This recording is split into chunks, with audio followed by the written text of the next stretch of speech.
Hello, Anastasia. Hello, Glebs. Oh, How we are you? have very lucky number. Certain people. 14, 15.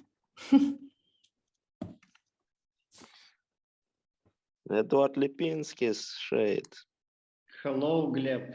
Hello. Eduard, we see exactly same people as there were like a year ago, or a year Yep. ago, I believe. Yep. Same people, same time, same channel. I mean, Nikita already needs to be here to share his progress. Actually, why not? We didn't. Yeah, actually, maybe he will connect a bit later.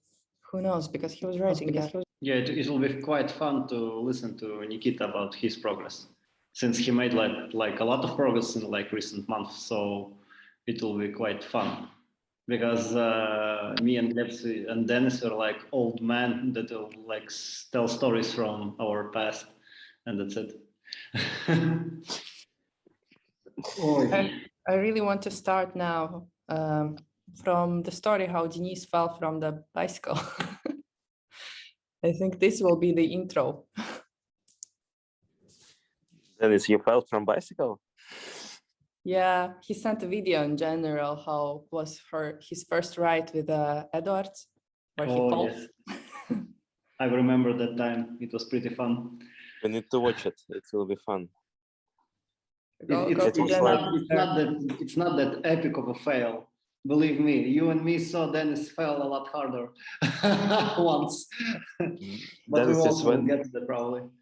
It's when you tried to stop? Yeah, that was the first time I was riding that bicycle with contact pedals. When you clip your shoes to the and then you need to learn technique how to unplug it. But I was just, Eduard, I have a bike, let's ride. And I was thinking, while I'm waiting for Eduard, I will do a few circles myself. So I jumped in, clipped in, I'm riding, and then I'm deciding to stop. And then, and just crashed on myself. Just to make it clear, like completely everyone falls first time riding a bike with clipless pedals. Yes, it's like mandatory because you're used to not having your legs attached to the bike, and at some point you forget about it. Like it's like in like 5 minutes of riding, and then you just stop, and then you want to take off your leg from the pedal, and you can't, and you realize it like halfway into the fall already, and then you just fell, and that's it. So we all been there. Glebs, how did you fall on a bike first time? No, not Glebs. I think that probably we should like. I had problems. Sorry. That's okay. Glebs had like 3 different meetings at the same time. I didn't hear anything. I was trying to set up my headphones and I failed. Okay. Can you share the story about how did you fail first time on the bike with clipless pedals? No, it was no. I believe I felt only one. It's I kicked in Eduard's. But no, let's not talk about that time. I believe that you told once that you wanted to cross Valdemar Street next to the Kronwalde Parks, and then you failed to detach from the. Oh yeah. I mean, yes, that's kind of. I mean, that's normal story. Whenever you start. During the bike, you fall from it, and I was even trying to cheat. I was trying to go like to drive it on a red light, like through the street, and then I suddenly understood, no, it's a bad idea. Gleb, do not do it. I stopped, and I forgot to click out my foot, so I was on ground, laying down. And everyone was watching me. So you usually look like a pretty idiot, like well, just fell off the bike. Especially if you have like super fancy like outfit, helmet, and like fancy bike, and you can't ride it. So yeah, it looks pretty stupid. I like the fact that we start our like motivational podcast about sports with like falling off a bike. Yeah, so a lot of people are like, oh, nope. A lot of people can relate, I think, like don't be afraid to fall first time to start, right? This is the reason why everyone needs to wear a helmet, because you will fall eventually. It's like if you're working as a chef in the kitchen, that means you will cut your fingers like eventually it will happen. There is no other way. You will just do it. So yeah. Okay, I think we can start, right? Why not? I wanted to ask you, this question is personally from me. To start from like a very beginning, and I want each of you to tell the story. How did you came to the sports in general? Like, was it from your childhood? Were you obsessed with sports from your childhood, or like something happened in your life and you understood that this is what I need to do? Or like you just like tried to run a bit, I don't know, for the bus, and then like, oh, I like it. Kind of like that. Yeah, you run for the bus and then you decide to do an Ironman. Yes, Oh, feels good. That's my story. So yeah. Who will Go go first? ahead. Go, Eduard, go. I know you want it. I didn't exercise at all when I was small. Like at all, I didn't even go. I didn't even went to the sports classes in school. I just like didn't like to run. And then at some point, I watched a video on YouTube of how guys rode bikes through Manhattan without no brakes, like super unsafe but super fast. And I was like, okay, I will ride a bike now. I will be like a cyclist. And I just went and bought the first bike that I come across. And I took it, and I just took it from the shop without any testing, without any riding around the bike shop, because I didn't know how to ride a bike, and I was 20 years old. So I just took the bike, went to the parking lot, and then like fell 15 times, broke the bike, but eventually I managed to like ride it. And I remember I had like a bicycle computer, and it told me that I rode 20 kilometers the first time, and after those 20 kilometers, my legs were like completely destroyed, much worse than after Ironman, like much worse, and my ass was like in shreds, like almost to the bleeding edge. So yeah, but then I decided just to stick with it, ride it, and yeah, and after that, my friend asked me to run with him like 10K, like Riga Marathon. And I decided just to do it. Why not? I hated it. I didn't understood how to run properly. And yeah, and then I ran it, and then I ran it again, and that's it. And then we decided to do like a triathlon. So yeah. Okay, so you're just like that kind of addicted. Yeah. So you don't need to be like a sports like passionate person from the beginning. You can make it like somewhere around your life, and that's it. It will be enough. Okay, Deniss? Yeah, I was in school. I wasn't running. Like it was very hard for me to run. We had that circle near the school, a stadium, and it was never okay for me.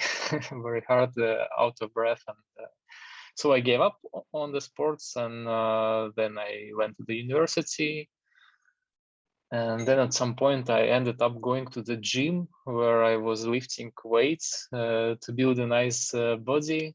And it actually stuck to me for like 3 years. I was going to the gym. Deniss, please.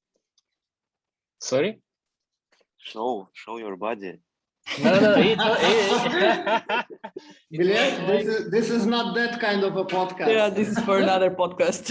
It's another link, Gleb. Okay. Well, but the downside of heavy lifting was that I felt it's draining energy for me. Like you have a nice body, but physically you feel. I wasn't feeling energized. I was going to the gym, and then afterwards I was tired. Now I understand that the problem was I wasn't doing cardio exercises. I was only lifting weights, but no cardio, no running at all. So my heart was. It was screaming to me, just stop abusing the body. And then I broke my finger, and the gym was on pause. And after the finger was healing for a long time, and I gave up the gym. And then it was autumn. It was dark and rainy, and I was feeling kind of depressed. And I was watching Instagram, and there was a guy who was teaching how to run, and then accidentally I met this guy in the supermarket. Like, hey, I saw you in the Instagram. Maybe you can be my trainer. Let's run together. Just a random idea. And so he was teaching me how to run. I wasn't able to run. My first workouts were like 1 minute running, 1 minute walking, because I wasn't able to run like for 2 minutes, just 1 minute, and then I'm out of breath. And then we progressed to 2 minutes running, 1 minute walking, then 5 minutes running, 1 minute walking, and it went on and on and on, and I'm running for an hour. And so this is how this ball started rowing. How old were you? How old was I? 5. 25, 26. Okay. Good story. I also can't run like a minute, I think. Need a trainer probably, but we'll talk about it later. Glebs, what are your story?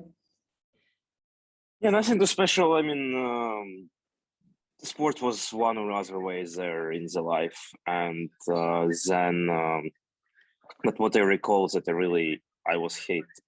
I hate running really. I couldn't imagine why people run, how they run, why they do it at all, what for. But apparently, if you do it for a while, then you like start loving it. So whatever you do, and if you have the right mindset, you will fall in love with it. But actually, on practice story of this progression exactly same as with Deniss. So first of all, you can't run without your pulse going super heart rate going super high. So you need to walk, run, and then you actually start running for a long time. Like Deniss, 100 kilometers. What I recall how we started this Ironman thing. So basically, it was quite random. I was on a call with someone and okay, this Ironman came up. Okay, what's to do next? Ironman seems to be a good challenge. It seems to be fun. Yes, let's do it. So, but you don't want usually to do it alone. So first thing, you gather some people around you, so it's more fun to do it. So there were some 5-6 people gathered. We got tickets for the first Ironman without really knowing what it is, blah, blah, blah, blah. And on practice, 1 year passed on 1.5. Only 2 people from the 6 people who initially signed up left. And it's me and Eduard. The rest, somewhere, no, they were on the journey, but then usually circumstances appear. You either, Deniss joined for sure a bit later. He wasn't in the initial group. But some circumstances appear for some people, no time, blah, blah, blah, blah, blah. But if you can allocate the times, and at the end, anything can be achieved. Okay, so it's just like you decided you saw that there is like Ironman and decided to challenge yourself like for fun, or? No, quite random. Yeah, I think from me personally, it was coming from school. I believe I heard somewhere very long time ago, like, oh, there is someone telling, oh, there is this thing I must do. It's Ironman, and somehow I remembered it, and I was like, oh, Ironman, what is it? Oh, what is it? What? So somewhere from very, very, very young age, it's somewhere was in my head. Okay.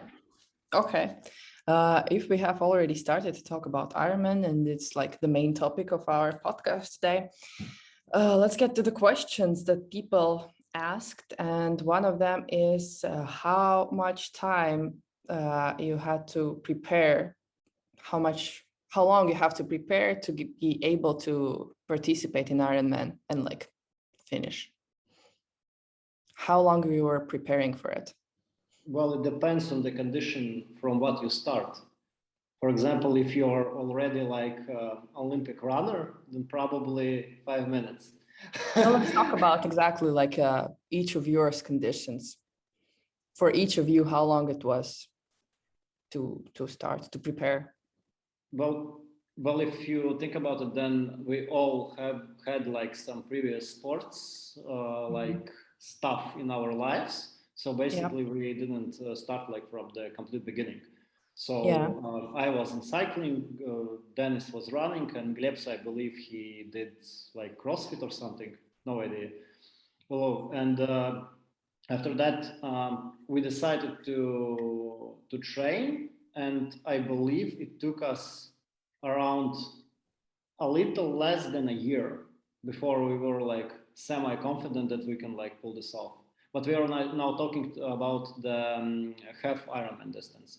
So basically, it's 1.4 kilometers of swimming, 90 kilometers of riding bike, and then half a marathon. That's 21 kilometers. So, and the full Ironman distance is basically 2 times that.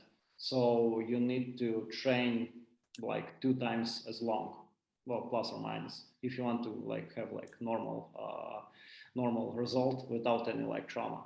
So basically, I guess for like a regular like active person, it will take little less than a year. But it's little less than a year, but it also depends on the training. If you have like a trainer who makes like a proper program, and you go to the massages, for example, that massages your legs, and you do like cross training, for example, like gym work and stuff, then and you eat like super healthy and sleep a lot, then you could do that in like a half a year.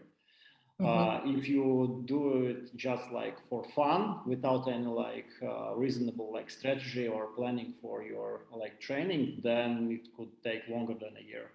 But everything is possible. You can just do it, and that's it. We're training all together or like separately? Well, kind of all together, because well, I guess the majority of the training is always like you're alone. Someone is training on your what's called like stationary bike at your home, or you're just running by yourself in the dark in the winter, just like today.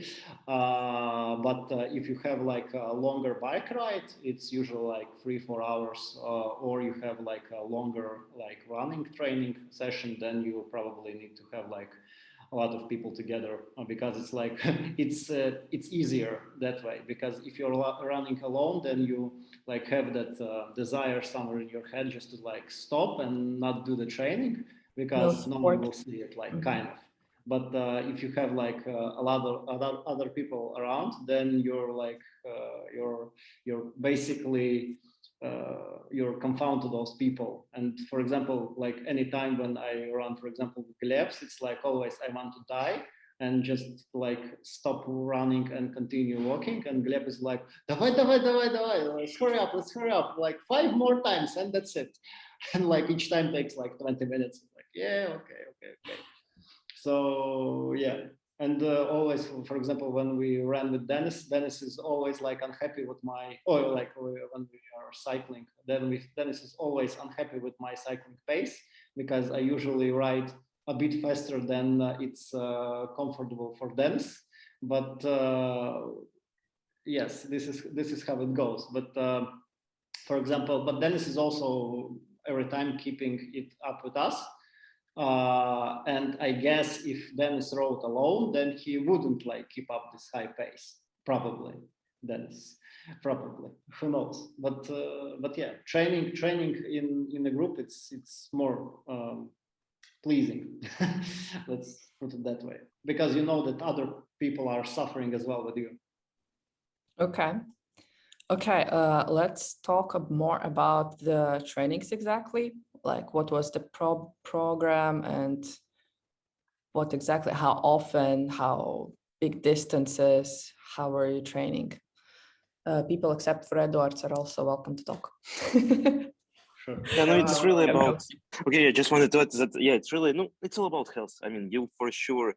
There are gonna be different goals, but I think none from us want to become some Olympic sportsman. And sport is not about health. No, really, this pro sport is not about health at all. But why we need to really break our health, since all these marathons, triathlons, Ironmans, it's super unhealthy. So you need to do it in a very proper way, so it's healthy way. And all your training programs should be super healthy. But I think it all starts also from understanding why you need it yourself. Do you just want to some achievement, and break your health, or you want just certain healthy lifestyle which generates you more energy. For me personally, sport is just a way of getting energy, same as for coffee someone. For me, just it sounds maybe strange, but after you do some sport, you're actually more energetic, and it's in certain philosophy or somewhere. It's I believe it's especially for male comparing to female. I believe it's for everyone, but especially for male, it's the energy can be generated through the movement. So that's also how it is somewhere deep in our bodies. So for me personally, it's energy, and maybe for someone it's energy plus health. Maybe someone will find it just so to get this achievement. Therefore, the training schedule should be also all about reaching your goals, but just keeping it really healthy. On practice, what was it for me? So just I would tell, depends from 6 to 12 hours per week. It was around 2 years. I was in journey to do it in a healthy way, since we were about to do it in 1 year, but then COVID appeared. So to do it really in a healthy way, it's 2 years, I would tell. That's really in a healthy way. And it's step by step. First, you are preparing for, let's say, to run 10 kilometers, then to swim 800 meters, then to drive a cycle on the bike 60 kilometers. Then you're just increasing these distances. And then on the certain moment of time, you're also getting these brick trainings. It's meaning you not just cycle or swim, cycle one day, swim another day, but you do everything all together. So you run, then you cycle, or you cycle, then you run right away, or you swim, then you run. There are different combinations. And as such, getting to this full Ironman distance, you must do, first of all, I would tell, 1/2 marathon, then two Olympic distances for triathlon to understand what is triathlon, then 2 half Ironmans, and then ideally you get to the Ironman. So it's you're splitting full distance into many half distances, and then you're getting a lot of experience, getting a lot of knowledge, what you need to eat, blah blah blah blah blah, and at the end you're reaching this goal. In case you need it, maybe you don't need it, maybe you just want to have a run in the evening and get energy from it. It's also absolutely great thing. Okay, but did you had a trainer who was making your program?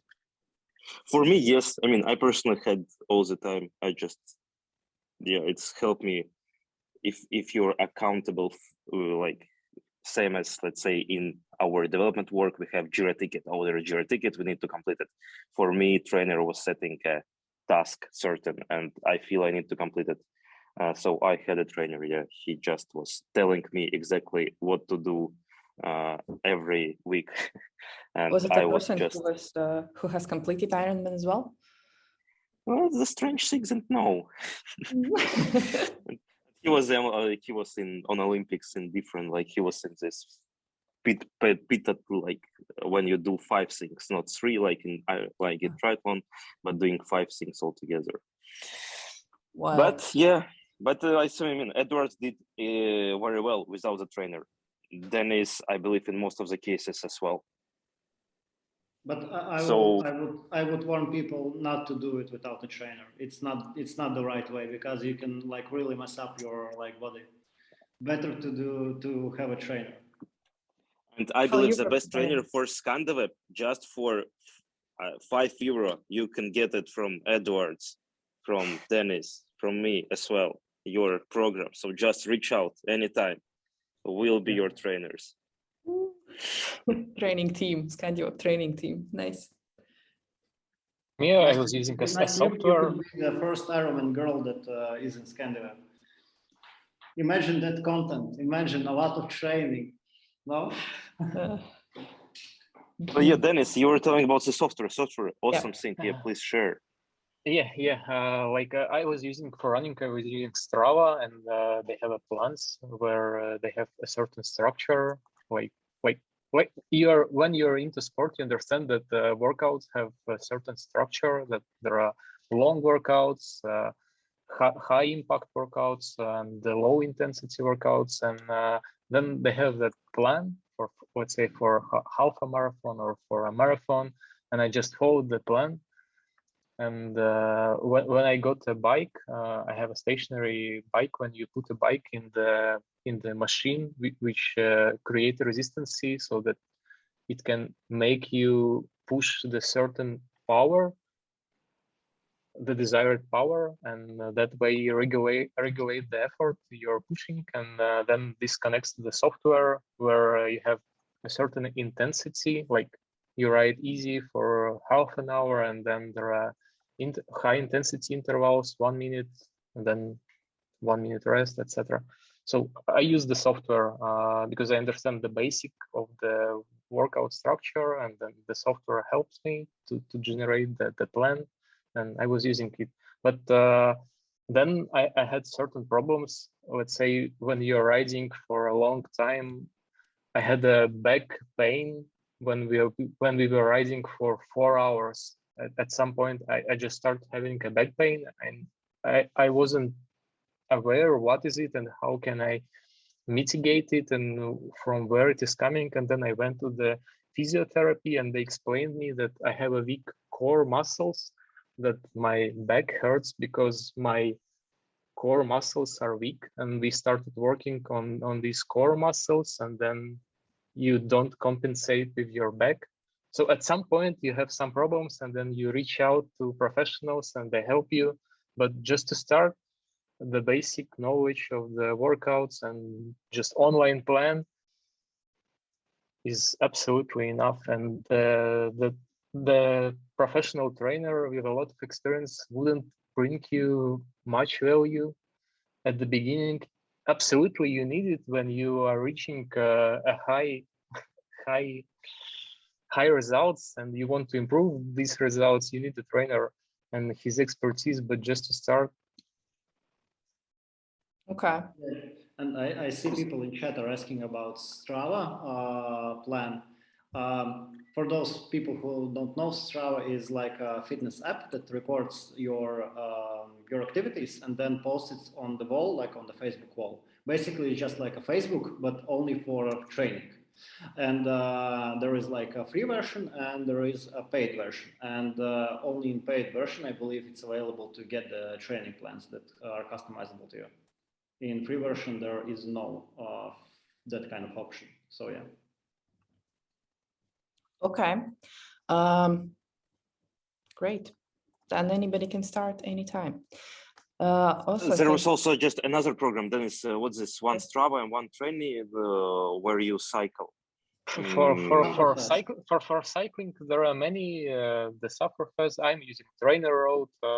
Trainer Road, yes. Yeah. I think Training Road is good. I like Trainer Road because it's based on the data analysis and they are data baked, and I like that. And it's very boring from workout perspective. There is no entertainment like you have in the Sufferfest and that other, how it is called, Zwift, yeah, where you ride the virtual world and with other people. Trainer Road is not like that. It's very boring but very effective.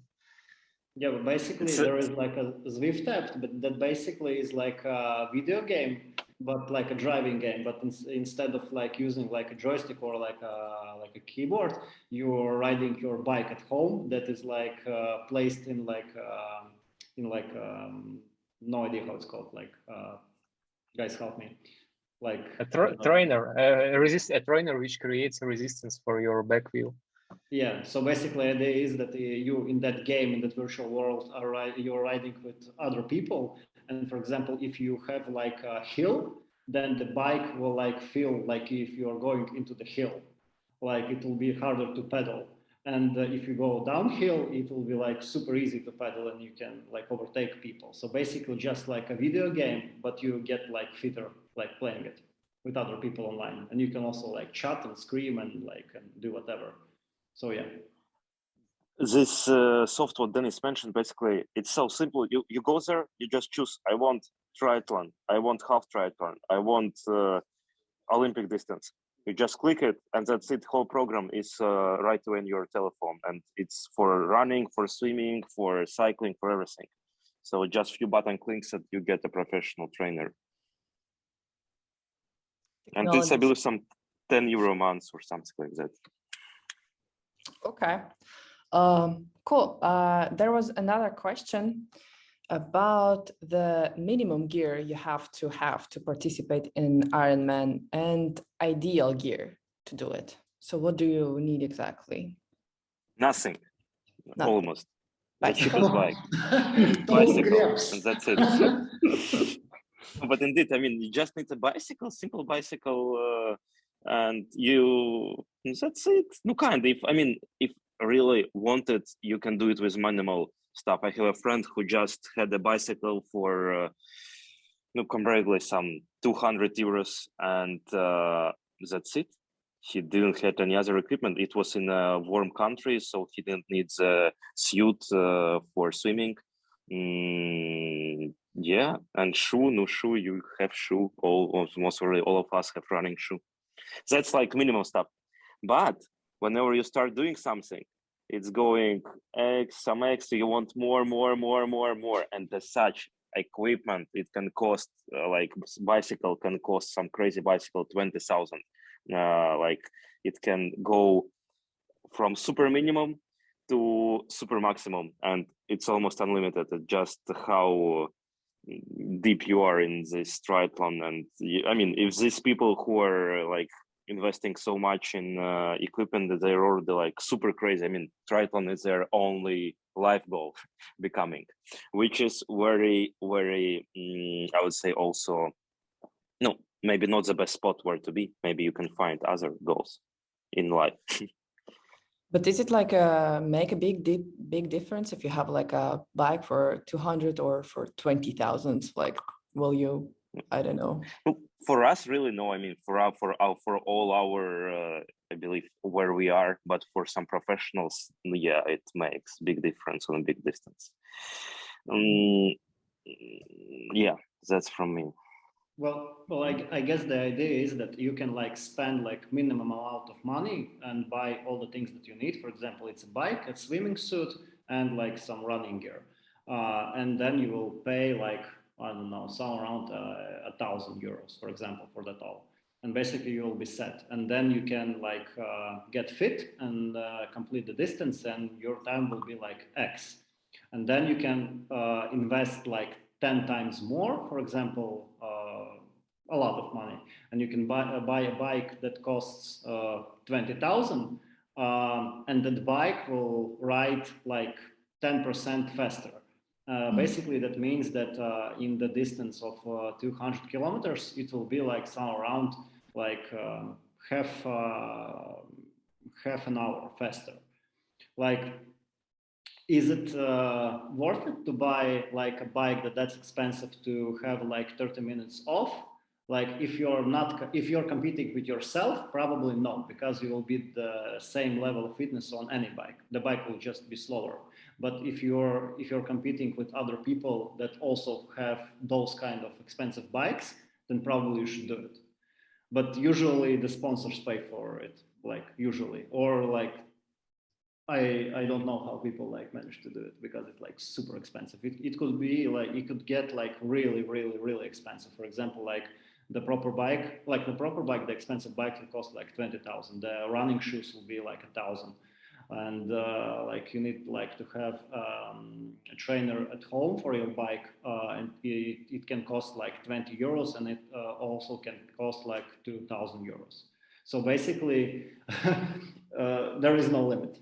Basically, like, but for the start, if you want to like to train properly, you need a swimming suit, outfit, a watch, a bike, some sort of measuring device for your pulse. It will be probably a sports watch. So basically, you can manage that in like €1,000. But you need to take into consideration that, for example, if you want to attend the race, the only ticket for the Ironman race is like €600. This was one of my questions. Okay, Yeah, is it like for like any level just to participate? It's like yeah, 600. just to participate. Yeah, and also you need to count it because it's usually not in your country, so you need to fly somewhere, you need to stay somewhere, you need to eat there a lot, like a lot before the event, and it usually boils down to the main like event will cost you around additional €1,000. This sounds very crazy. You know, you're paying 600, then plus some extra for all the gear, plus some extra for living, plus some more extra for food to die Yes. through all these distances. When Yeah. I first time heard it, like there was some championship and it was half Ironman, and who wins, they win the ticket for full Ironman, and I was like, why? Why people want to win the full Ironman ticket?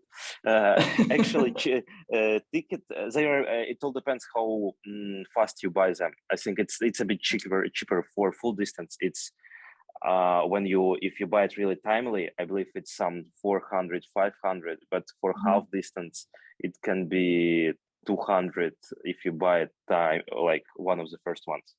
Okay. You just need to be really, since they do the stages, you know, these marketers, they want people to buy right now.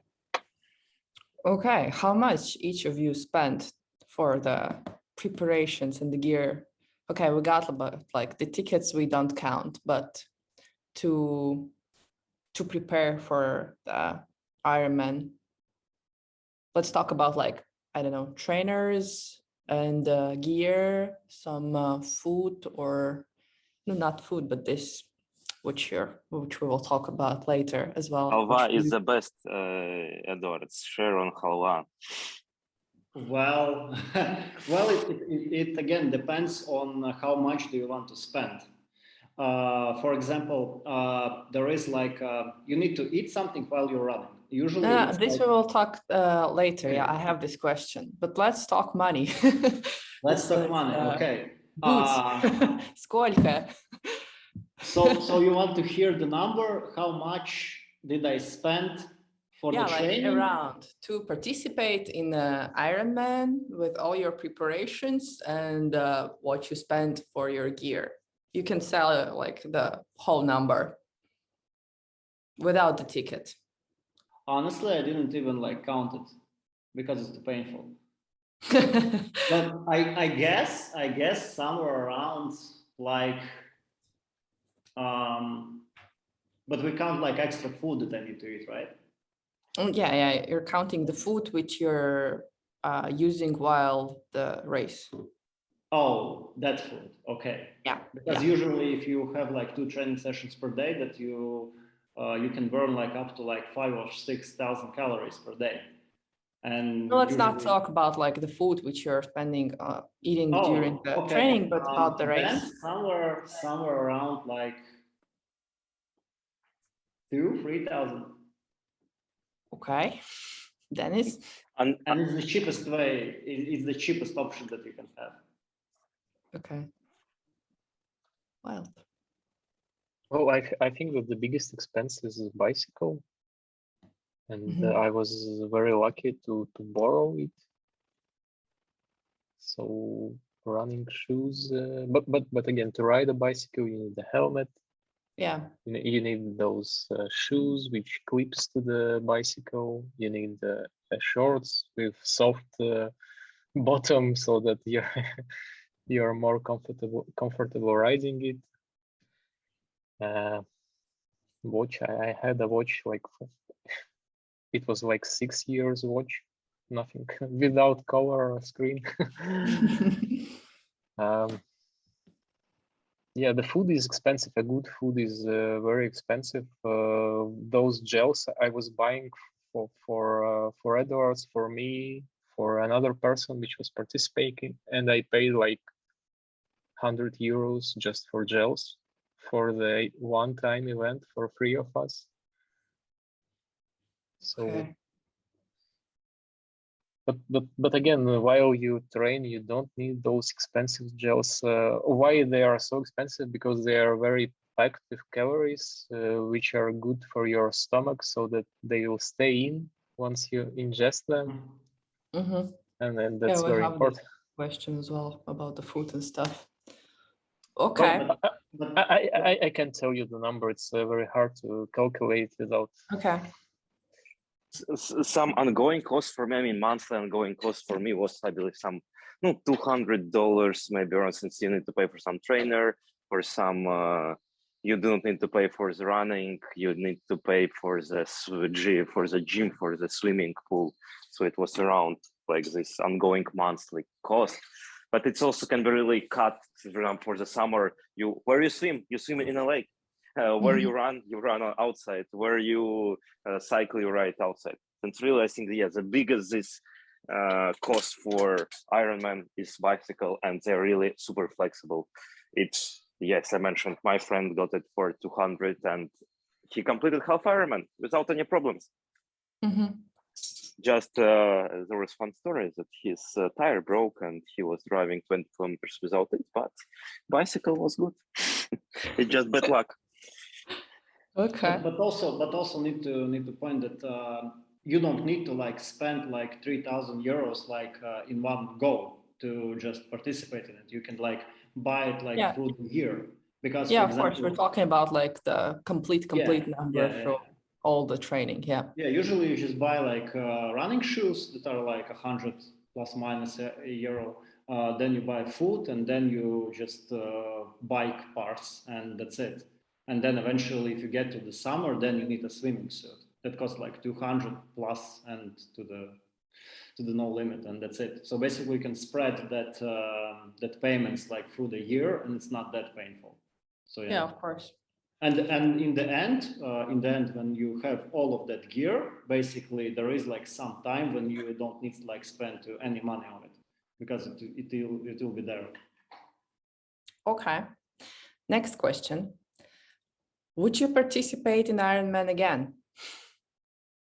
Are you planning to, maybe? If you would like have to start training like from again the same level you started for this one. No, for me personally, Dennis, please go on.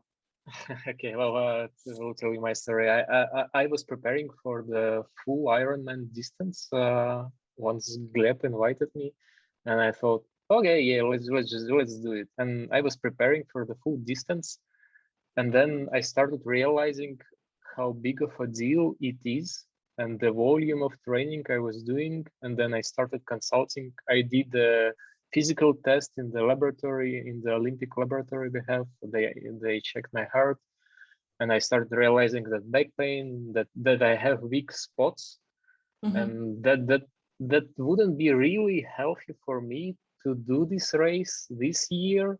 So I downgraded to the half distance that year. Guys did the full distance, and I did a half Ironman. But next year I have booked the full distance next year. So yeah, for me it will be next year for the full distance. Okay, so you're preparing for it already. I am.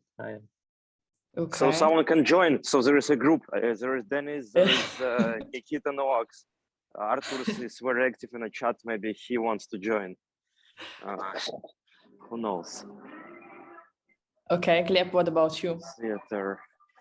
For me personally, I mean, after this full Ironman, I lost some motivation for a while. Like, I mean, that's it. Why I want to do it again, like to do it faster. No, it's for me was not a really good goal. But no, I will be doing the half Ironman in the future, just to keep it in a healthier way and just to keep you in a shape. So I think full one for me, not personally, since actually it's not, no, after completing this full one, for me, it was really like, I was sad that it was not so complex. When you're well trained, you understand it's not hard, and it's not hard. And then you kind of, understand nothing special there. So need to look for something else. Okay, Eduard?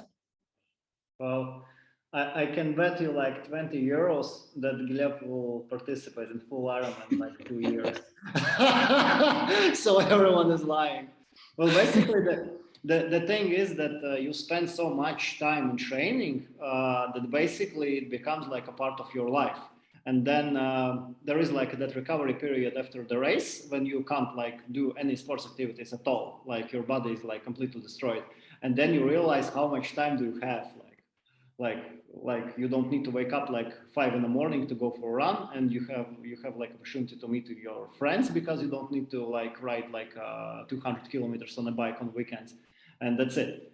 But after a while you like understand that it's became so much part of your life that you need to do it. And basically, like also the doctors say that if you train a lot, then your heart basically is like built in that way. So if you stop training, you will die. So you don't have any other option to keep training. So basically, I'm training right now. I don't even know for what. I'm just running somewhere and riding bike. So probably Gleb's strategy is a good one to keep it on the half Ironman distances because they are not that painful, for your body. But never say never, because there could be like a super interesting opportunity to go like in some exotic country to run a full distance Ironman. Then why not? Never say never. There are guys who are doing Ironman. I mean, there are different kind of the challenge. They do Ironman for 30 days every day. Like, so you do 30 Ironmans in 30 days. Maybe Eduard, that way you want to go. Well, maybe, Gleb, maybe. I need to find sponsors first, because that sounds like a lot of money. For food, mainly, for energy. For food. People don't realize how like actually much you need to eat, and you like eat all the time. You eat like 4 or 5 times per day, double portions, and you stay like super like lean, because you're like burning all of that like away. It's like any girl's dream. You can eat whatever you want in any quantities and be fit, and that's it, and not gain any weight. Okay, let's talk now exactly about the experience of Ironman. We talked about the preparation. Let's talk about like how did you felt during it and what you were doing. Let's talk about this food finally. What do you eat during the race? How do you eat it? Because you're in constant movement. Where do you keep it? And tell us more about these gels and things. Dennis, you're the technical guy. Yes, so the goal is to ingest calories during the race to keep you moving, because you need calories to fire the muscles, and you want that food that you ingest to stay in. And while you're very active, and when you run or ride or cycle, the stomach can't eat the hamburger, and it's hard to digest food when you're very active. So you need something very densely packed which will stay in, and this is why gels are good, because it's easy for the stomach to digest. And for the race it's mostly gels for me. For Eduards, there are some different techniques and options, but gels are good, and they are small. On the bicycle, I have a storage, or some people just glue gels to the frame. You have packets on your in your suit. On your back, you have a packets, and while you run, you have a strap where the number is attached, and you can put some gels there.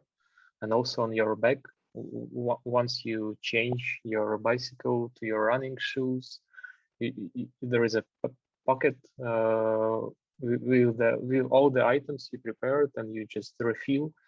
And also, while you cycle, there are aid stations where volunteers can hand you out a banana or gels or bottle or water. Okay. When you swim, yes, there is no options to eat. This is why only fish. I eat the gel before the swim, right before you start. you don't want to do it up front. There will be some issues, but right before you start, you just quickly eat the gel, and once you're done, you eat the gel and hop on the bike and go on. Are they tasty?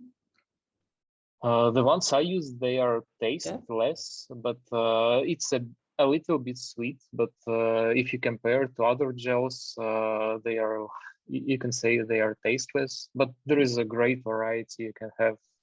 Like the problem is when you eat so much sweet, then you crave for something salty, and yeah, when you eat the sweets for like 10 hours, you want something salty at the end. But it's very personal. It depends on the person. Yeah, Eduard, share your experience. Yeah, Dennis, you forgot to mention that fueling for the Ironman begins not on the day of the event, it begins on the day before the event. The idea is that the day before the start, you need to fill up your glycogen level. It's the thing in your body that stores energy to the maximum. And this is usually done by eating a lot of pasta. Everyone eats pasta for some reason before the event. You just eat as much as you physically can and then go to sleep. And basically, we had like two different experiences. First one was in Ventspils when there was like a half of Ironman like training session. We completely messed it up with like timing, and we didn't manage to get like proper food somewhere. So we just the night before, so we just went to our to Circle K, to gas station, and bought some baguettes there and ate those there because everything else was closed in Ventspils because of the COVID. So that was not how to fuel before like Ironman. When we were in Tallinn, when we did the like real one, the big one, we ate. Well, for example, I ate like super big 2 pizzas and 2 pastas before bed, and then when I went to bed, I took the water bottle. Then I put like 5 gels.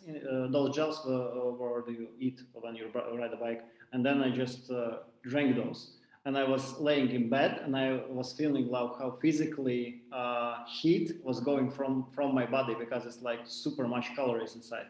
And then when you start your race the next morning, and usually start of the race is like super early, it's like 5 or 6 a.m. So when you start your race, you're like physically already like full. You don't want to eat at all. You basically stuff a gel inside of you and then just swim. But yeah, and also when you're like Dennis told, when you're eating sweets like for 10 hours straight, you want to eat something salty. And we all did. We all had like tablets with salt, and you need to eat those because as you're sweating, you're losing salt, and if you lose enough salt, then your body will just turn off. So each time, like certain time, like half an hour, for example, or 30 minutes, you just need to eat 1 pill, and you're like set. But yeah, the secret ingredient about my training was that I looked how much the gels cost. The gel costs usually around €3 for 1 gel, and you need to, while you're running, you need to eat 1 in 19 minutes, and you run for 4 hours. And before that, you ride bikes like for 6 hours, so you can count it. It costs a lot. Usually, the bottle filled with gels costs around like €70. Only the bottle. It's so expensive. So during my preparation time, I decided to take a look of what are the other options of not buying like super expensive gels. And the only thing that I come across was halva. No idea how it's in English. Basically, it's like sweets from Turkey, I guess, or something. You can eat it. It contains 500 calories per 100 grams. That's like super a lot. And then you can just eat it. Only like minus of that thing is that it's very hard to eat, because usually you have like super dry mouth, and halva, it's like very sticky. So you need to drink. It's also dry, right? It's like very. Sorry? It's also dry as well. Yeah, very dry, very dry. Yeah, so you need to drink water. But halva usually costs 30 cents. So it's like 10 times more cheaper than the gel. It's not that effective, but it will like get the job done. Also, just recently I saw in Strava one cyclist used like pack of sgushonka, like condensed milk, I believe it's called in English. Yeah, just you to drink, because basically it's just sugar, and it will also get the job done. So yeah. How are you carrying this halva in your pockets? Yeah, usually for example, while you're swimming, there is no option to carry it, and usually when you take your bike from the T1, that transition place, when you have your bike already installed, then you usually have like not the pockets, the places in your bike where you can like pull water. For example, you have like a bottle of water on your handlebars, and it's only water, and you take water from the filling station and then you pour it. And on the like dedicated bikes for triathlon, then you have like, you can pour water inside of your frame, and then you can suck the water out of your bike. Okay. So yeah, it looks like very like interesting. Yeah, but it's the way to do it. And usually you have like one more bottle somewhere, either beneath your saddle or it's somewhere in your frame. And then while you're running here, you have pockets, and that's it. Okay. I have a quick fun story on the experiences. You know, sure. Like when you do the Ironman stuff, usually, especially cycling, there is no toilet. Maybe it's one of your future questions. Exactly. And, yeah. I had 4 of these questions. Yes, and basically your expensive bike becomes your toilet. There are a lot of memes on the internet that there is a guys, triathlon guys riding on their bikes, and it's and there's title, the most expensive toilet in the world. So basically, yes, you're doing everything on your way. If you don't want to lose time. Same, it's even easier for you. It's yeah. So it's yeah. If you don't want to, if you want to save time, otherwise you will lose some 5 minutes here, 10 minutes there. So you're peeing in your bicycle? In your pants. Ah, okay. Sorry, I didn't get it. Like, wait, like a diaper? No, but you don't have a diaper. Oh, I got it. Basically, you're just riding your bike, and then you understand that you need to go, and then you like stop pedaling for a second and just relax. And then you continue pedaling, and that's it. Did you do it? I didn't do it. No, I know people who did it. I did many times. It was challenging. When you drive in the city and people start looking at you, what's happening there? There is no rain outside. Yeah. Wild. But do you want to pee really? Because when Eduard was talking about his experience for a week after to everybody for 4 hours lecture, he was saying that you sweat so much that you don't quite even want to pee. Oh yeah, but sometimes you still need it. It depends. It depends on the weather and everything. Depends. Okay, so like if you don't want to pee your pants, then you can just stop and go to the bushes and pee and then continue. Then you are not a triathlete. Yeah, at some point there is also like a saying, a swimming suit could be yours only if you pee in it. This is how it goes. But peeing is not the worst part that could happen on a bike, for example. Usually you eat like a lot of stuff that your body is not used to. For example, that gel, it looks like a toothpaste and contains like super a lot of calories. So there is a possibility that at some point like in any random race, your body decide that he won't process that kind of food. And basically, if your body doesn't want to process it, that food needs to come out from your stomach. And it could be only two ways, and both ways aren't fun. So yeah, when I was riding a bike, there was like one dude who was like riding bike and puking at the same time. So yeah, he was like in those handlebars like this, and he was like riding like like this, and I was like, "Are you okay?" She's like, "Yeah, like this," and he didn't stop, and we were like riding like for like 30 kilometers per hour. So yeah. Oh my God, you're crazy people. Why? Okay. Well, this is why you prepare before the race. Like for me, I was testing how much food I can tolerate. What will happen if I will eat gels every 20 minutes? Mm-hmm. And I discovered that nothing good will happen. Then I switched to 25 minutes and to 30 minutes, and then I discovered that the threshold for me for the weather conditions I have, like, because when you're in the heat, it will change. When it is cold, it will also change.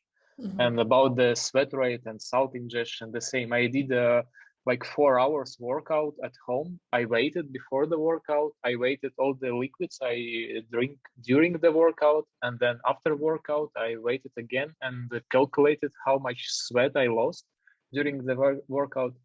Actually, a very high number. You can guess how much sweat you lose in like 4-hour workout. I know, like a kilo, a liter. For me, it was 6 liters of sweat. 6 liters. So I sweat a lot. I sweat a lot, and that's why I need to ingest a lot of magnesium and sodium to compensate the losses. And it depends on the person. Some persons are heavy sweaters, and some are just light sweaters. And for some, sweat contains a lot of salt. For some, not that much.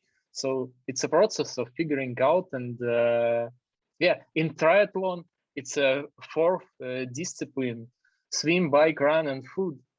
It's it's complicated, and you need to figure it out. Sounds like it. Like all this experience is very complicated. But okay. How many times did you want to quit during the race? Did you want to? Like to stop and like, that's it, I'm leaving this?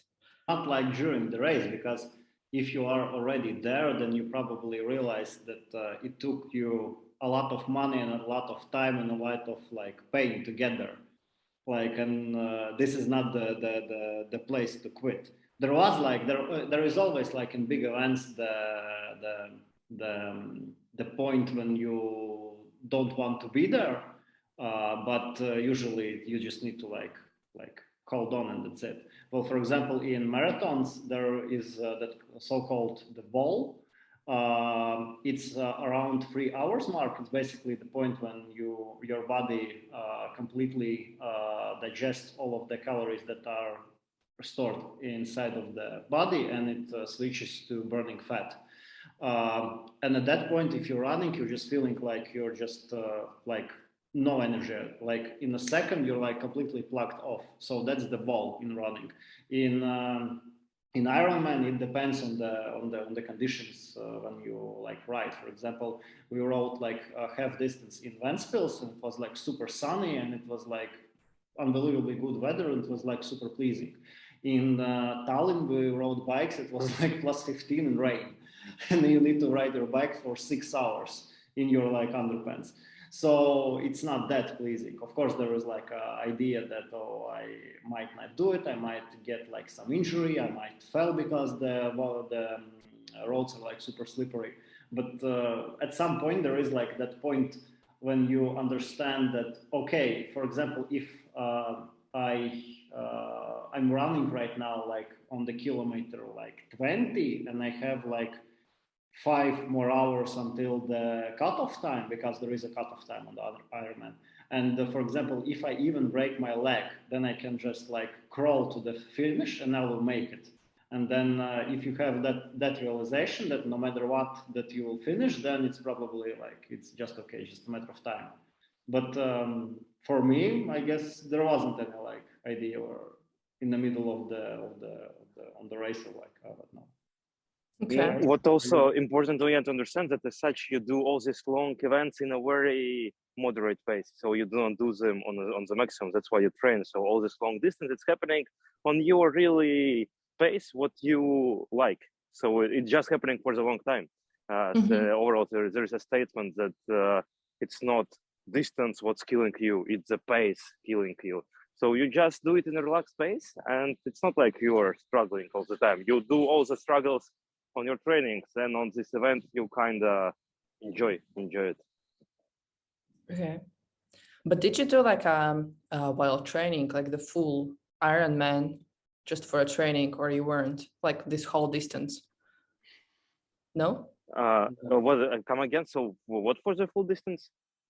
Before the real Ironman, did you try to go all these full distances like Ironman to train? No. Only the separated instance. Like say you have this full distance, it's all this swim, run all together. You just can do separated ones. So you can do a marathon one time, then you can swim 4 kilometers, and then you don't do it. No, you don't do it. You do not do it. It's okay. It just takes you too much energy, and then you need to recover for a long time. It doesn't make sense. Okay. So you didn't have like a moment when you were physically so tired that you were like, I can't do it anymore? Yeah, I mean, during the event as such, I believe no. Like professional styles, there are some break points whenever, let's say, on the cycling, there is you have 180 kilometers, then you cycle 90 kilometers or 50, you just check yourself. You're good pace. Okay, continue. Then the same is happening on 100, on 90, 120, 150. So it just, you mentally split it into these smaller distances. And then if you're doing your kind of mental, physical health check on these distances and you're in a good pace, just enjoy it. At least try to enjoy it. What kept you motivated during the race? Like on the Tallinn event, recall Eduards Deniss, there was this billboard telling you some strange stuff every time. Like, no, they try to motivate you during the race, organizers themselves. But no, as such, for sure, you motivating that maybe someone wants to have this faster something, someone just to finish. Just to finish is also good motivation. So you can be proud of yourself. That's a huge achievement. Okay. But honestly, the whole Tallinn, for example, where we were, there was like atmosphere of like a party, because there was like a lot of people like standing on the road, like watching how you like bike cross them, and cheering, like clapping hands, like doing like some like the hockey game, like this, and like go. And well, when you're running, basically you'll run 4 laps for 10 kilometers each, and every lap there is like a lot of people like come on, they read your name on your number, and then like Eduards run, and you see, for example, I saw a couple of girls from Latvia. They was wearing like Latvian hockey outfits, and there was like Latvia, Sara, Eduards, and then you can't stop at that point. You just need to run. And when you get to the finish mark, it's not like a finish on like our Riga marathon. It's like on a road, but there is like basically like you have a stage from the like some sort of festival, but only with a gate, with not a DJ. And it's also like playing techno with lights and like fireworks, and like everyone is cheering. So basically you don't need to like motivate yourself like by yourself. There are other people who motivates you to do it. So yeah. This is very cool. Some people to support. This is great. Yeah, event is like a culmination of your hard work you put through the Mhm. year or years. So you enjoy it, and usually when something goes wrong, like you took too much gels or you took not enough gels, and then you have a stomach issue or absence of energy, then you just break it down to, okay, how I feel like my stomach, like the food doesn't stay in my stomach. What can I do to mitigate this? And then you make a decision to, okay, I will stop eating gels for half an hour and see. So to every problem you have a plan what you will do. This is why you do the training, and you try crazy things like eating too much gels or not eating at all and see what is happening. And during the event you're mentally prepared to the things which can go wrong. Your tire can be punctured, so you change the tire during your workout. At some point you hit the puncture and you will change it. You have that experience, and then you have a solution. So yeah, Yeah, just all breaking down the problems and applying your solutions. And if you had the motivation to do the workouts for the year, you will not have a problem to do to this great event where a lot of fun and cheerful people helping you. True. Okay. Now will be my favorite question. I will not tell you from who it is, but maybe later I'll tell you. Did you admire the asses that were running ahead of you? Butts, meaning people's butts. Usually, I mean, whenever you cycle, that's the only thing you see is this other people. But it's not on the event. It's usually during this hour trips to Sigulda, to whatever, these trainings with Eduards, with Deniss. So we know each other body quite well now. Especially legs and butt. Yep, can recognize it. Yeah, so you but were during not... the event, while you're running, you're not thinking about that stuff, because your body is not like in the mood. Let's say it like this. Like all of the possible blood that you might need for things, it's in your legs somewhere. So you're just running, and that's it. What are And you with, thinking when, while you're running? sorry. What are you thinking while you're running for such long distance or cycling? What's in your head? Well, it's like a meditation. Basically, you just like think about super random stuff. I know that Glebs, for example, he listens to audiobooks while he runs and bikes. Someone listens to podcasts. Someone is just like thinking away something. Well, basically, usually it's when you're running. For me, for example, I usually think, can I like run faster than this guy, or can I like chase this car, or can I get to that post in 10 breaths, and that's it. Basically, you just need to take your mind somewhere when it doesn't make you to stop, and that's it. And it's like up to you.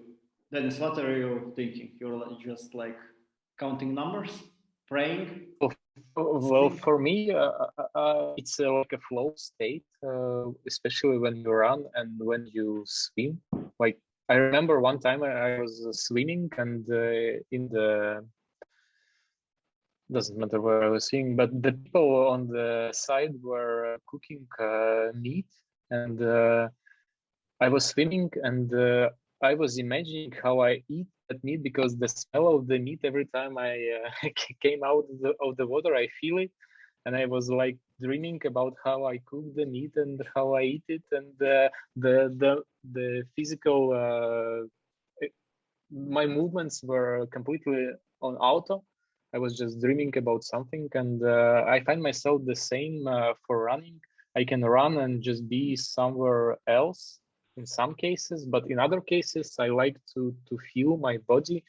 I feel how fast the heart is pumping. I can feel if it's too fast or not. I can feel the feet, the like the sounds, the smells. I like to observe it. So yeah, it's observation or the flow state when you think about absolutely unrelated. Could be work, could be something else. But I don't like to listen to the music and don't like to listen to the podcast because it will distract me. And when let's say one winter I was running and was listening to the podcast, and it was so interesting that I forgot that it's cold outside, that I shouldn't breathe with my mouth but should breathe through the nose, and I got cold because I was breathing. The podcast was so interesting. I forgot how that I should breathe properly during the very cold time and got it. Podcast was about running, right? It was interview with someone. With some sports guy. Usually it works like this. You just like exercise and then you come home and watch how other people exercise. And that's it.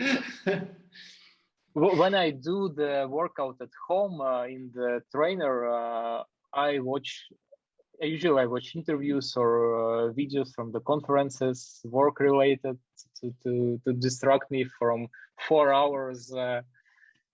It's kind of boring to sit 4 hours on the bike, and when you're outside, the surroundings are moving, but when you're at home, nothing is moving. Just your legs, and you need to distract.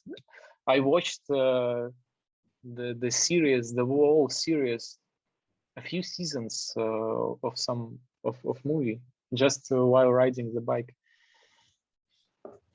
No, multitasking. Okay. Does life change after Ironman?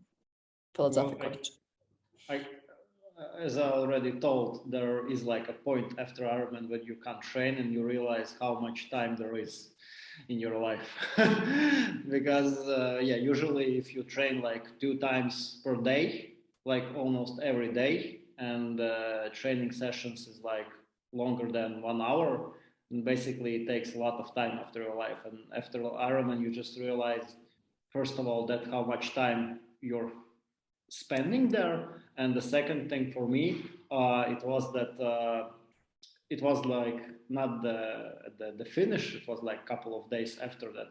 I was standing and realizing that it's not that hard. It's like basically just a lot of marketing. It's not that hard. If you have like, if you have like a lot of money, basically, and a lot of time, then everyone can do it. For example, in Ironman, there's like categories for different ages. So you can be the first one in age group, like from 60 to 75, for example.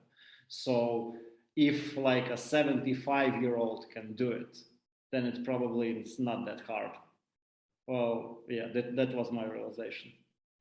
Okay. I would say that overall, as any sport activity, that's really the quality of life, quality of your day-to-day stuff.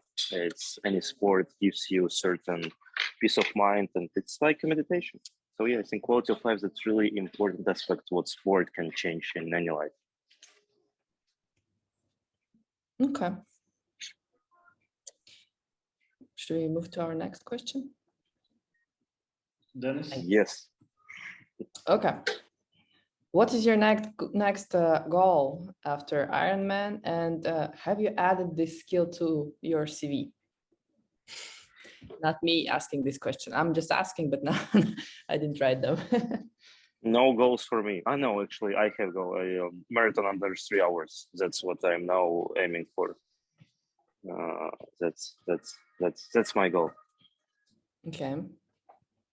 What's the pace for the marathon in 3 hours? Like 4 minutes per kilometer? 350, I believe. 350. Right. 350. 350 for people who don't run. It's like your like best sprint ever for 1 second, but only you need to do it for 3 hours. Yeah. Okay. It's fast, yeah. Dennis, what are your goals? Well, mine, I have an Ironman next year in August. Mm-hmm. Also, I like trail running, and we have an amazing event in Latvia, Stirnubuks, where you run in the forest, in different forests, different countrysides of Latvia. I traveled the whole Latvia through the years, visiting different places. That's amazing. I will do this, continue doing this. Yeah. What's the biggest distance you ran? Well, in these events, they have they call it animal names, like a wolf. Doesn't matter. Well, they have different distances from 2 kilometers to 30 kilometers, 2, 5, 10, 20, 30, and it depends. It is not fixed. It depends on the place. It could be 20. It could be 25. Yeah. We actually need to organize, I believe, Scandiweb student books team, Deniss, maybe this year. I will join as well in case you will be running. I'll write I it believe down. we'll find 5 people. Definitely. You run marathon in under less than 3 hours there in the forest, or not?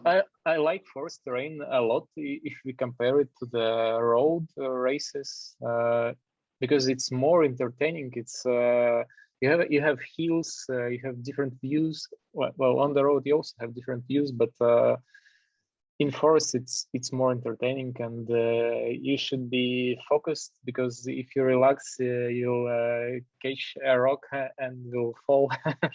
Should be focused. Okay. Eduard, what are your goals? Do you have any? No idea. Probably run a lot. Glebs offered me to run also the marathon under 3 hours. Yes, Eduard, all good. We go for it. This is under 3 hours together. This is the exact tone that Glebs had when he just signed me to do the Ironman full distance. He was like, "Yeah, fuck it, why not? Let's do it." Yes, the same for me. Dennis, let's do it. Just do it. Yeah, but Anastasia, let's do it. Anastasia, давай. I'm afraid. Not a runner at all. Well, you can start, and then you will find yourself like sleeping in the tent where the oxygen is like pumped off. Yeah, so yeah. But yeah, for me, I don't know. We had like in the previous season of podcasts, Toms from Brooklyn shop, and he told about like a bike race for 7,000 kilometers or something, or like 3,000 kilometers that he did in a week. And he was preparing for another race that was like twice as big. And I was at his like bike shop like recently, and he told that he finished first, and it took him 9 days to finish the race. So imagine 9 days of like complete racing. So I could probably try to do some sort of that event in the future, but no plans for now. But for now, just like running. Maybe I will run with Glebs, but who knows? Who knows? It sounds like a lot of pain. A lot. Also a good plan. Okay. There was also one more a bit weird question. Will you make your kids go to Ironman? No. No. It's child abuse. It's so much pain and so much like time that it needs to be like completely your decision. Well, there is like Iron Kids like in the Ironman, like but like the distance is like couple of meters and that's it. But if you like take a person, not even a kid, like a regular person, and you make them do like that amount of training, then it's basically abuse. Of course. Because no. Okay. But overall, it's healthy if you do it in low volumes, because running is very impactful for knees, and this is why you cycle. It's a very low impact sport. You can cycle for hours, and on the heart will be working. No impact for knees and for legs. Maybe a little bit for the butt. But yeah, swimming, the full body, very healthy. So if you do like a small distances, it's very healthy and entertaining and not boring. Different sports. For me, coming from the running background, it was very refreshing to have a bicycle and to mix it with running and occasionally with swimming. It was very refreshing. Cool. Arthur is asking the question about the 18 years old. Since it's from full distance from 18, but there is this Ironman kids for kids below 16 or something, but it's just for fun. For me personally, I mean, I have a sister around 18 years old, and right after Ironman, she got like running coach assigned to her. So some of your relatives definitely can feel the pressure. Does your sister like to run, Gleb? Yes. Yes. That was not very certain. Yeah, yes. that wasn't that confident. Yes. It's like she must. Okay. There were also some questions about how to start to train if you have like zero experience, and where should you start better and how to do it. So no more Ironman questions. How to plan your training properly for the beginners, and do you really need a trainer to start running if you have zero? Like for me, I don't run at all. I kind of really hate it from school, and I've never tried. I've tried once, I died. So I wouldn't mind to try, but I don't know where to start and how better to do it. I think we already covered it in the beginning that a trainer is a good idea, but it will have more impact when you're reaching some highs and you don't know how to overcome them. Then trainer could help, but just to start, some simple plan from Strava or for other online software, there are many. You can start with that. I think that the best strategy for a person that is completely new to running, is just to find a friend who is already into running.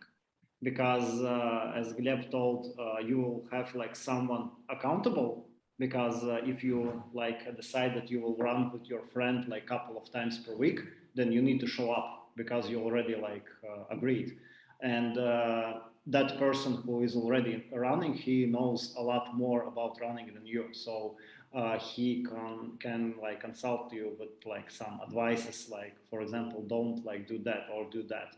And it will be kind of easier because it will be like a trainer, and it will be like training and also like hanging out with your friend. So if you don't have any friends around who run, then you need to find a good motivation to do it.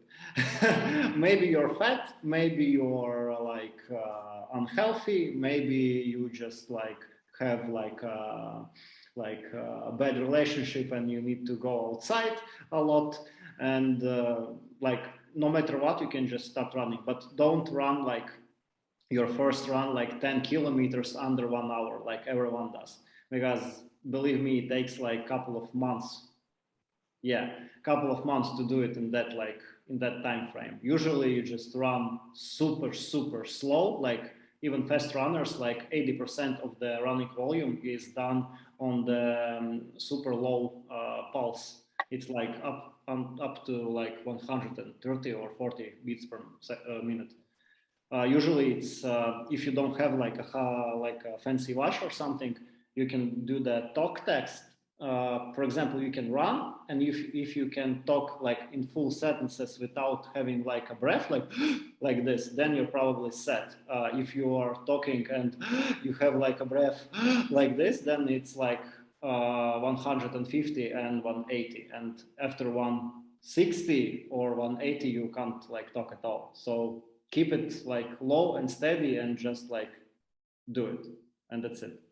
Yeah, maybe I'm oversimplifying that you don't need a professional advice, because I know a lot about training and what problems could be and the solutions. But if you don't know anything, it's probably a good idea to have someone, because for let's say if there is a obesity, then it's actually not advised to run, because it will have a high impact on the knees. First, you need to lose some weight, and the best way losing weight is just going, walking, in a fast pace, not running, because it's very impactful. Yeah, so don't expect that you will run like a Nike commercial, like not sweating at all and on the sunset and like jogging. No, it won't be like this. You will be dying. It will be ugly. Yeah, it will be ugly. Okay. I think Eduard asked this question himself. Some of the questions. Who knows? How long does it take to run a marathon if you have a 0 in running? I won't answer it. Did you write this question, Eduard? Honestly, I don't remember. I remember that I wrote one question and it was probably the last one. Okay, I guess maybe let's just skip to this last question because this kind of makes, I don't know.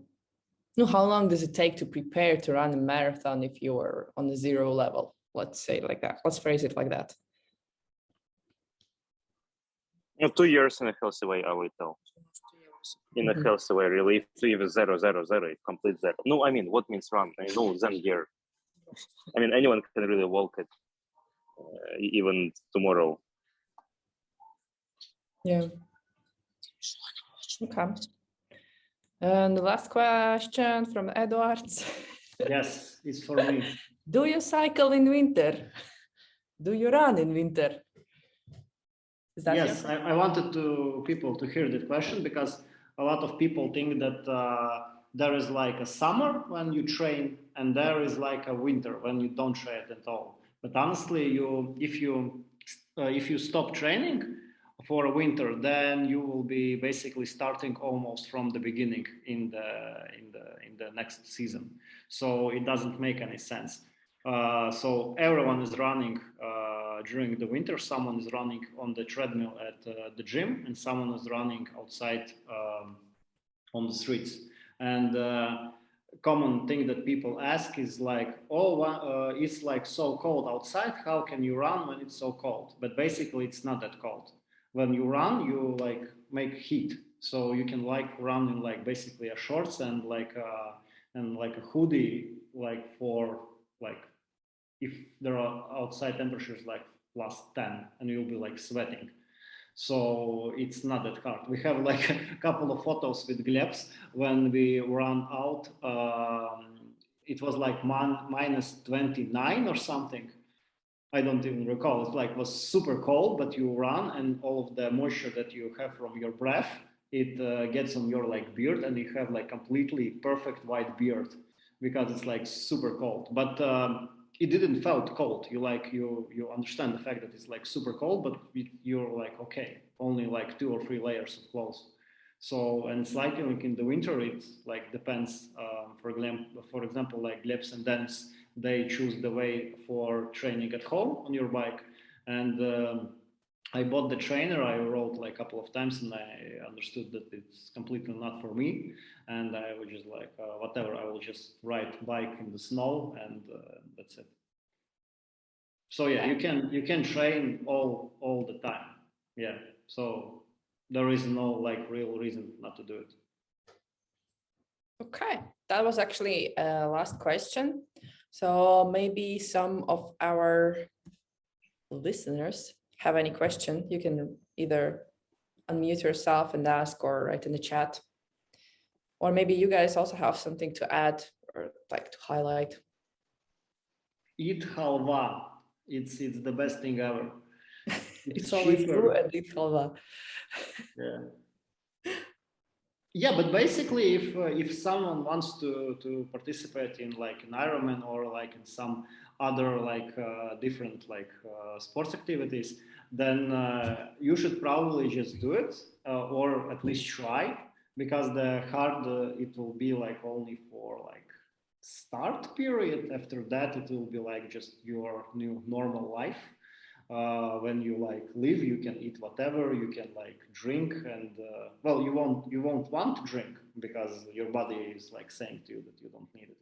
But yeah, as Gleb told, the quality of your life will be like kind of increased. Yeah, you can like walk upstairs and you don't even get like breath like away. But there are a couple of days when you, after like a proper training session, you can't walk up or down because your legs are totally destroyed. And basically, once a grandma overtook me on the stairs because I couldn't like walk so fast, and grandma was like 80 or something. So yeah, but you can just do it. If other people can do it, then probably you also can do it. That is very Also, inspiring. to add quickly, like Ironman motto is also kind of anything is possible. And no, from one perspective, it's a marketing, but kind of it also such activities can really help you to understand it. Since like 2 years ago, we couldn't imagine like thinking about such distance. It was super crazy. It was seemed impossible, very impossible. It seemed like, no, we never could do it. But in some time, it becomes possible. And then it's with everything in our lives, with really everything, with complete everything. So let's do sport together and make things possible.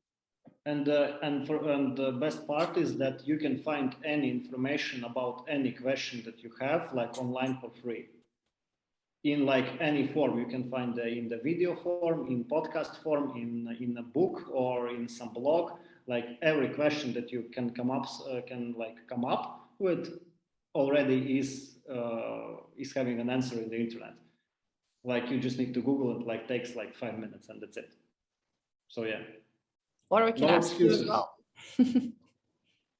Okay, let's go running. Nastya, you start to run today. Well, and the progress you see is amazing. I was recently reiterating how I felt when I ran this 1 minute run, 1 minute walk, and then I did the 5 kilometers, and then I did the Riga marathon, 10 kilometers, and I felt amazing. And then it was a half marathon. Again, awesome experience and emotions, and then the half a marathon and the full marathon. And then just recently I did ultra running. It was 83 kilometers run, something I never experienced. I didn't know how it will go, how it will feel. I never ran that long. It was actually right after the half Ironman, because I was preparing for the full distance, and then I downgraded to the half distance, and I finished it, and I felt like, well, I just did it. Nothing really special, because I was preparing for a much longer race, and I just randomly decided to sign up for this ultra event, the run from to the Sigulda from Cesis through the forest, amazing place, a natural reserve. Yeah, and just sign up. I didn't know what to expect, how it will go, and well, I think that the velocity means very little and acceleration means everything. What do I mean by that? When you go in the airplane, which is flying 800 kilometers per hour, you don't feel it. But what you feel when speed changes, you feel acceleration. And I think that emotionally, this is also true. And when you near to the finish line, you hear the sounds of the finish, you feel amazing. But what makes it feel especially amazing that 12 hours before, you didn't know if you will be able to finish at all. It's like, and 6 hours prior, you thought you were gonna die because it's so hard. And this is a roller coaster of emotions. You feel low, and then you feel high. You have no energy, and then you have energy, and then you finish. And once I finish, and then you're peeing your pants. No, once I finish, I feel the very deep satisfaction of what I just did. Very, very that feeling was just amazing. The feeling of completion and the satisfaction, because it was mixed with very low emotions. When you feel you're very down, and then you complete it, and you thought you will not complete it. Yeah. Okay, after Deniss' speech, I can go for another Ironman. Yes, I told you. Running. I told you. That was Glebs is already ordering the tickets. Great. But yeah, also people need to understand that I was talking to one friend of mine who didn't like run at all, and I was telling how we are running and then having a conversation, laughing, eating at the same time, and that friend was like completely amazed, like how we can like laugh when you run, because for her it was like running is like sprinting for like 10 hours and that's it. But usually for me at least it's like if I'm running, you go into that like sort of mental state when you actually forget that you are running, and you're just like, oh, I'm running. Yeah. There was like a couple of times when I accidentally thought I was riding a bike, not running, because I went to like it was night, and I went to a place when it's like super dark, and I wanted to turn the light on the steering wheel to see. And then I was like, oh, I'm not riding a bike, I'm running. Okay. It's like you forget even about it. And if you start running, at some point you can get so-called runner's high. That means that you're running, and while you're running, it's usually around 7-kilometer mark, you feel like high, like from drugs. But it comes not from drugs, it comes like from the serotonin and dopamine that are produced in your brain. So you're like feeling like super like intoxicated. Warrior. Yeah. Yeah, so do that.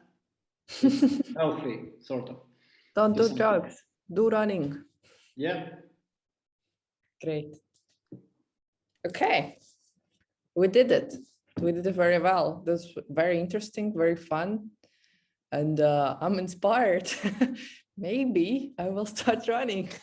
I hope that the rest as well, who are listening, who will definitely later also watch it in YouTube, I will add it.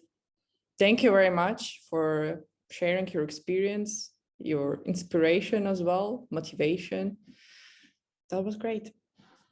Thank you for great questions, Anastasia. Thank It you. was Thank you, yours as everyone. well.